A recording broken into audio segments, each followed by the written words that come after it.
ये है वो सैयारा जिसे देखकर इंसान हजारों सालों से ख्वाब देखता आया है। और सबसे क्रेजी बात यह है कि अगले 10 से 20 सालों में हम में से कोई भी इस सैयारे पर कदम रख सकता है। जी हाँ, मैं बात कर रहा हूं मरीख सैयारे की, जिसे हम मार्स भी कहते हैं। अब आप सोच रहे होंगे कि जमीन तो पहले ही इतनी खूबसूरत है, तो फिर मरीख पर जाने की जरूरत क्या है? यही सवाल मैंने भी खुद से पूछा था, और जब मुझे इसका जवाब मिला तो मेरा दिमाग हिल गया। देखो, एक बहुत ही डरावनी सच्चाई है जो हम सबको समझनी चाहिए, और वो ये है कि जमीन हमेशा महफूज नहीं रहेगी। 6.6 करोड़ साल पहले एक शहाबिये ने पूरी डायनासोर नस्ल को सिर्फ एक टक्कर में खत्म कर दिया था।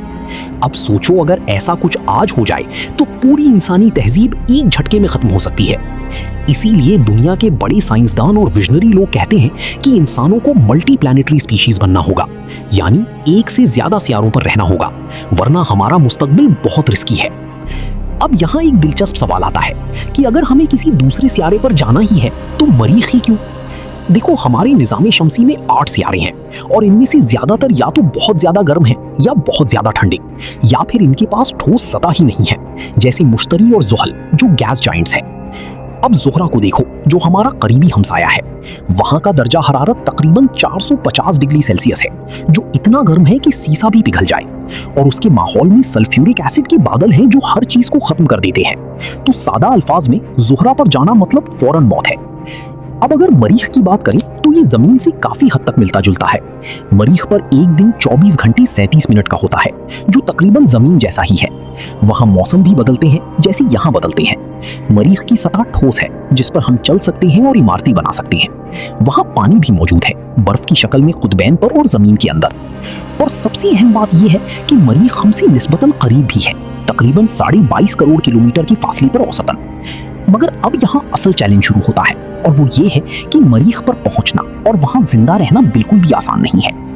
जमीन से मरीख तक जाने में रॉकेट को तकरीबन 7 से 9 महीने लगते हैं, क्योंकि दोनों सियारे सूरज के गिर्द मुख्तलिफ मदारों में घूम रही हैं, और हमें एक खास वक्त में लॉन्च करना पड़ता है जो हर 26 महीने में एक बार आता है।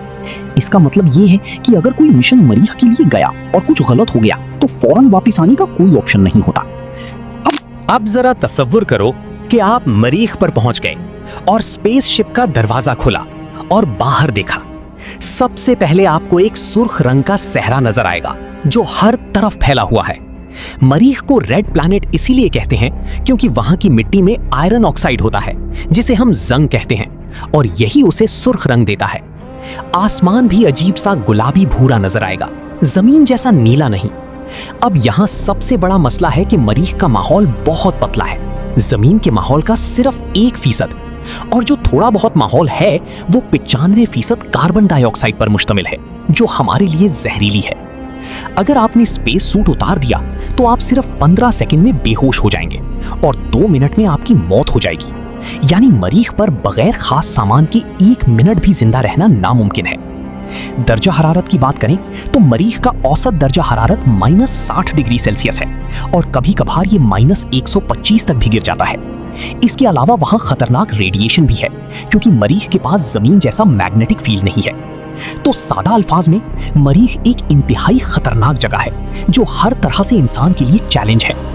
लेकिन फिर भी हम वहां जाना चाहते हैं। क्यों? क्योंकि ये हमारे मुस्तकबिल की बका का सवाल है। इस वक्त दुनिया की सबसे बड़ी कंपनी जो मरीख पर जाने की तैयारी कर रही है वो है स्पेसएक्स, जिसके बानी एलोन मस्क हैं। उनका मकसद है मरीख पर एक खुद कफील शहर बनाना जहां लाखों लोग रह सकें। उन्होंने स्टारशिप नामी एक ताकतवर रॉकेट बनाया है जो बार बार इस्तेमाल हो सकता है और भारी सामान मरीख तक ले जा सकता है, जिससे लागत कम हो जाती है। पहले बगैर इंसान के मिशन भेजे जाएंगे, फिर इंसान जाएंगे जो वहां बुनियादी ढांचा तैयार करेंगे, जैसे रिहाइश, ऑक्सीजन, पानी और बिजली। शुरू में लोग खास महफूज घरों में रहेंगे, फिर ज़ेरे जमीन बस्तियां बनाई जाएंगी ताकि रेडिएशन और सर्दी से बचा जा सके। पानी जमीन के अंदर मौजूद बर्फ से निकाला जाएगा, और खाने के लिए जदीद तरीकों जैसे हाइड्रोपोनिक्स इस्तेमाल किए जाएंगे। मुस्तकबिल में मरीख को जमीन जैसा बनाने की कोशिश भी की जा सकती है, जिसे टेराफॉर्मिंग कहते हैं, मगर इसमें बहुत वक्त लगेगा। आने वाले वक्त में आम लोग भी मरीख जा सकेंगे। वहां हर किस्म के लोगों की जरूरत होगी, डॉक्टर्स, इंजीनियर्स, असातिज़ा, किसान और फनकार। सोचो, एक दिन ऐसा आएगा जब मरीख पर शहर आबाद होंगे, और वो भी इंसानों का घर होगा। आखिर में मरीख पर जाना सिर्फ साइंस नहीं बल्कि इंसान की हिम्मत और जुस्तजू की अलामत है। हम वो मखलूक हैं जो हमेशा आगे बढ़ती है। मरीख इसी सफर का अगला कदम है।